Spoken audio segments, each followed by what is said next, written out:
So we're going to look at back titrations, a topic that many students find difficult. So hopefully we're going to make them much easier than perhaps you found them up to this point. So we're going to look at two questions, and this is the first. If we just read it through. So we're told that limestone is mostly calcium carbonate, so we have a chemical name there. Student wants to find out how much of some limestone is actually calcium carbonate. So they take a 1 gram sample of that limestone and they allow it to react with 100 centimeters cubed of 0.2 moles per decimeter cubed hydrochloric acid. This is an excess acid, and then what's left over requires 24.8 centimeters cubed of 0.1 mole per decimeter cubed sodium hydroxide solution. And based on those two bits of information, or those two reactions, we've got to calculate a percentage of calcium carbonate in the limestone. So I've already just said there are two reactions, but let's think about what they are. So the first involves calcium carbonate, and that calcium carbonate is reacted with 100 centimeters cubed of 0.2 moles per decimeter cubed hydrochloric acid. That's the first reaction. The second reaction that takes place is that excess acid, basically reacts now with 24.8 centimeters cubed of 0.1 moles per decimeter cubed. So what I'm going to do first is I'm going to write the reaction equations for those two reactions, and I'm going to write them in the order that the student has gone about doing them. So there's the first reaction of calcium carbonate with hydrochloric acid. It's absolutely crucial that you have it correctly balanced. I'm not bothered about the products. The products might help you balance your equation, but frankly, all I'm interested in is how much of something reacted with how much of something else. Okay. So I've also written down the side, the volume, concentration, and from those two bits of information we can work out moles. So we were told that the volume of hydrochloric acid was 100 centimeters cubed. Obviously we've got to do it in decimeters cubed, so that is 0.100 decimeters cubed, and the concentration is 0.200 moles per decimeter cubed, and we know that volume times concentration gives moles, so we have a number of moles that is 2.00 times 10 to the minus 2. So I'm going to write the equation for the next reaction. So it was sodium hydroxide reacting with hydrochloric acid. We can see that's a 1-to-1 ratio. Again, I'm going to write down the side volume, concentration, and moles. We were told we had 24.8 centimeters cubed of sodium hydroxide. So in decimeters cubed, 0.0248. The concentration was 0.1 moles per decimeter cubed. That means the number of moles is 2.48 times 10 to the minus 3. If that's how many moles of sodium hydroxide we had, we can see it's a 1-to-1 ratio with the hydrochloric acid. So we have 2.48 times 10 to the minus 3 moles there too. So one of the things that we can see we now have is a before, right at the start as it were, and we have an after. This in terms of how much hydrochloric acid there was. And to go from the before to the after has involved the reaction with calcium carbonate. So before we added any calcium carbonate, we had 2.00 times 10 to the minus 2 moles of hydrochloric acid.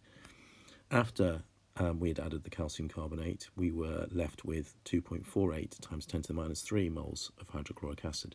So that difference from the before and the after is due entirely to the reaction with calcium carbonate. So moles of HCl that reacted with the calcium carbonate is that difference between the before and after. So it is 2.00 times 10 to the minus 2 minus 2.48 times 10 to the minus 3, okay, which equals, oh dear, we're out a bit of space there, 1.752 times 10 to the minus 2 moles. Okay, and then from our reaction equation that we know that the ratio of hydrochloric acid to calcium carbonate is 2 to 1. So that means, therefore, that moles of calcium carbonate is 1.752 times 10 to the minus 2, sorry, over 2 equals 8.76 times 10 to the minus 3 moles of calcium carbonate. So we now have the moles of calcium carbonate that was present in that 1 gram sample. So therefore, the mass of calcium carbonate is equal to 8.76 times 10 to the minus 3 times the MR of calcium carbonate, which is 100.1. That equals 0.877 grams.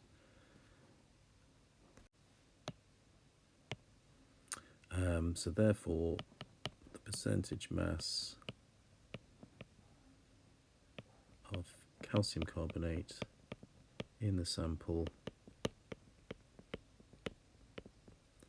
is 0.877 grams over 1.00 grams times 100% equals 87.7%.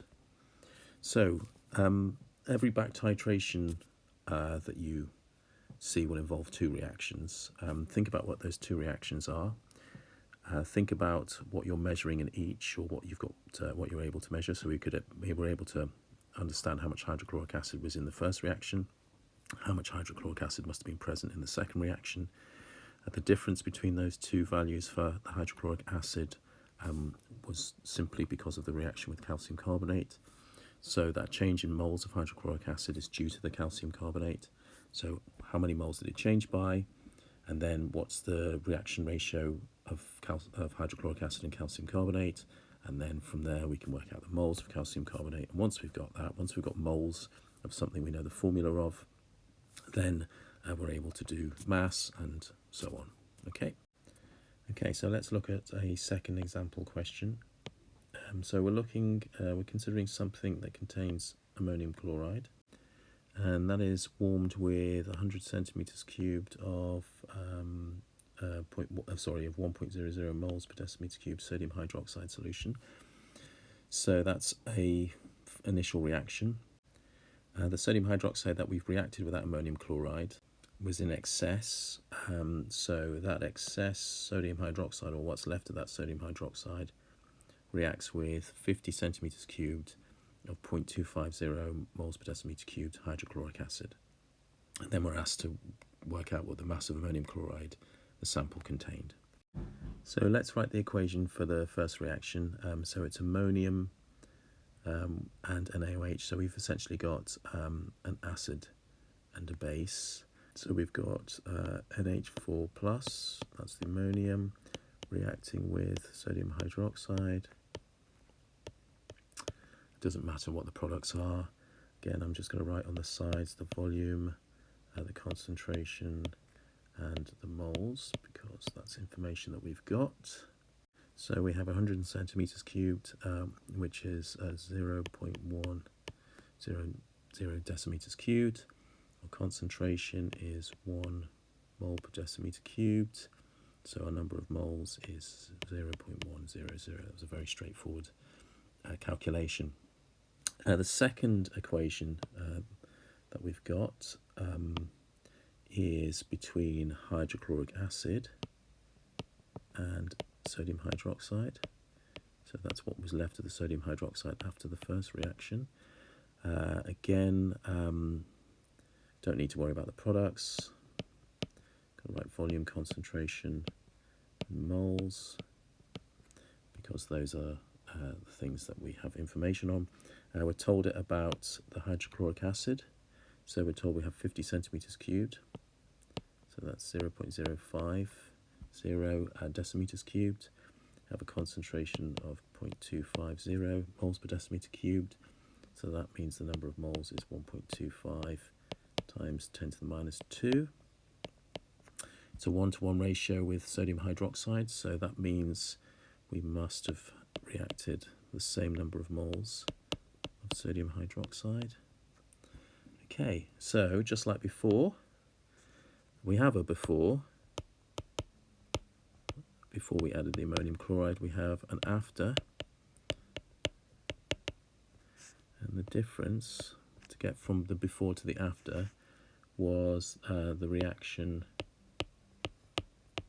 with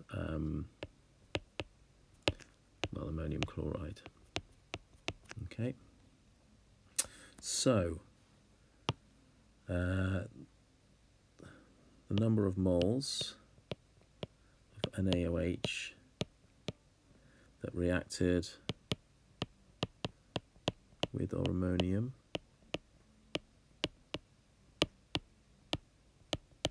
or ammonium chloride is our before minus our after,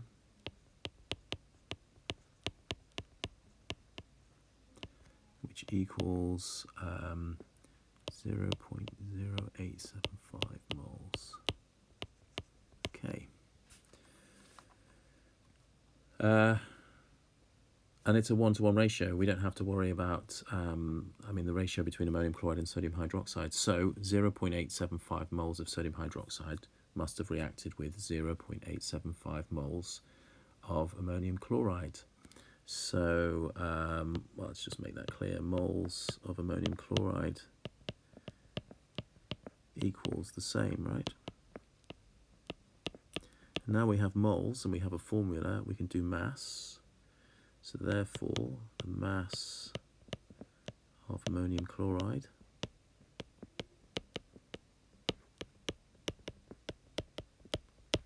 equals the number of moles times the mass, or the MR, sorry, times the MR, which equals 4.68 grams. But look, the key thing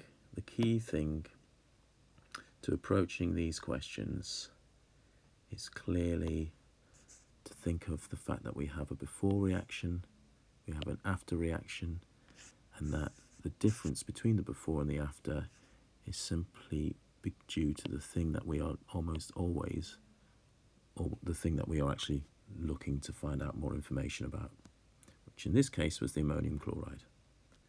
So I really hope that's helped with understanding how to approach back titrations, but let me know if you have any queries. All right, thanks.